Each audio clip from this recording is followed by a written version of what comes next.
Alright, I'm up here in Peters Canyon today, doing a little training, a little day hiking.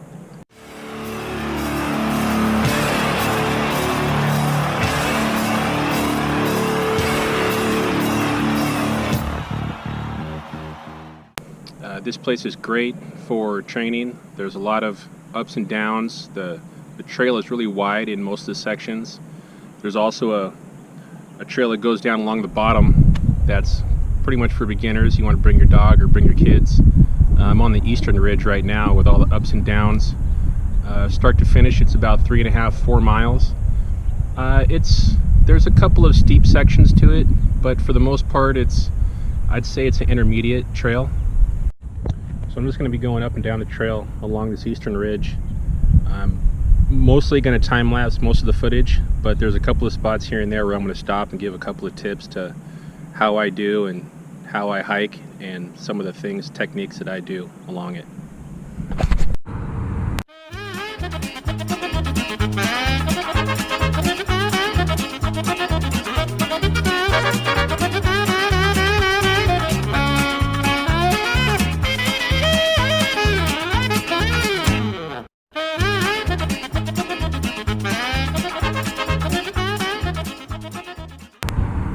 Alright, so we're on the highest peak of the Eastern Ridge Trail here at Peters Canyon.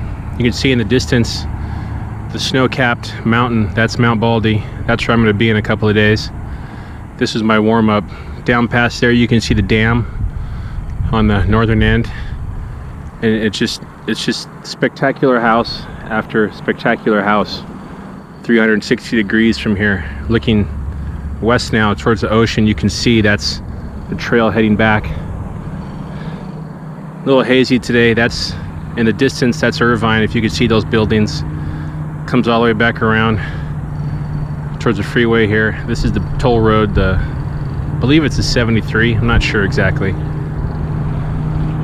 But another beautiful day, much more sunny than it was yesterday when I was here.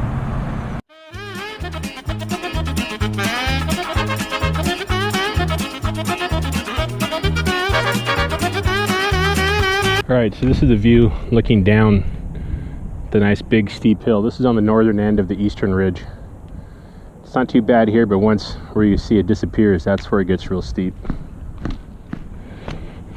Hopefully the sand or the dirt in here won't be too wet and the traction will still be decent.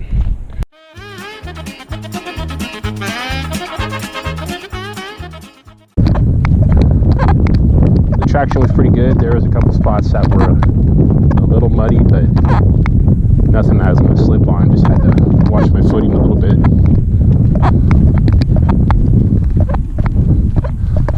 It looks pretty intimidating, but what I do is I just keep my head down, not looking up, just trudge through it. Small steps, not huge strides. Keep your feet down flat on the ground. Makes a big difference when you're hiking up hills. You don't ever want to get up on your toes, because then you're using too much of your calf muscle and you're going to burn out too fast. What you want to do is you want to take short strides, keep your feet flat on the ground, use your trekking poles to push yourself up. So using your whole body, keep your back relatively straight, don't hunch over. So that's your core workout. And just breathe and don't look at the top, you'll get there eventually. And boom, all the way to the top. Wasn't that hard? Okay, it was a little hard, but I'm breathing. It's good. Get my lungs back for hiking so I can do Baldy this weekend. Another tip I want to give people is always bring plenty of water. I have a hydration pack on. It's a 3-liter pack. I always fill it up to the max. You know, sometimes you take a short hike and you don't want to bring all that water, but you never know what can happen. Better to have too much water than not enough, because I've been on my mountain bike with not enough water and just seriously bonked on the way back to my car. It was a super hot day and I was dehydrated and it was not fun. So what I usually do is at the bottom, when I see an uphill part coming, So I'll take a couple of quick sips, and then depending on how long that uphill section is, I'll take some more during the uphill section.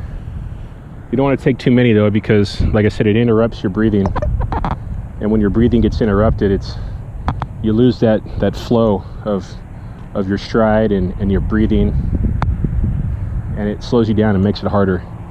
So you definitely don't want to talk that much going uphill, even though I have been, but that's just for the video. You just want to keep that flow. Taking too many stops, every time you stop, it messes up your heart too. It doesn't mess up your heart, but it messes up the rhythm of your heart. You know, when you start getting into better shape, you'll feel as your stride's going to quicken, your breathing's going to slow. You want to keep your breathing nice and even. You don't want to hyperventilate. And when you keep moving, even if it's at a slow pace, it keeps your heart rate steady. Whereas if you go real fast, stop, catch your breath, go real fast, stop, it messes up your heart rate. It's up and down, doesn't know where to go. Whereas if you can just keep a nice, steady, even pace, your heart rate stays even, and it'll start to work more efficiently that way.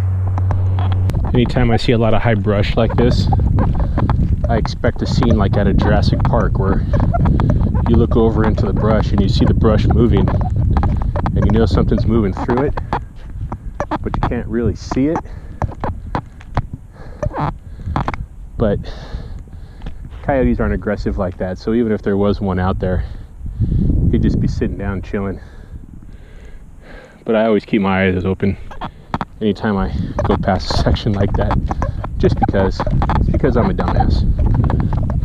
Another thing you could do to help me out would be to click on one of the links in one of the corners here to check out one of my other videos. And also, if you'd like to subscribe to my channel, click on the Urban Outdoorsman logo in the center. Thanks a lot.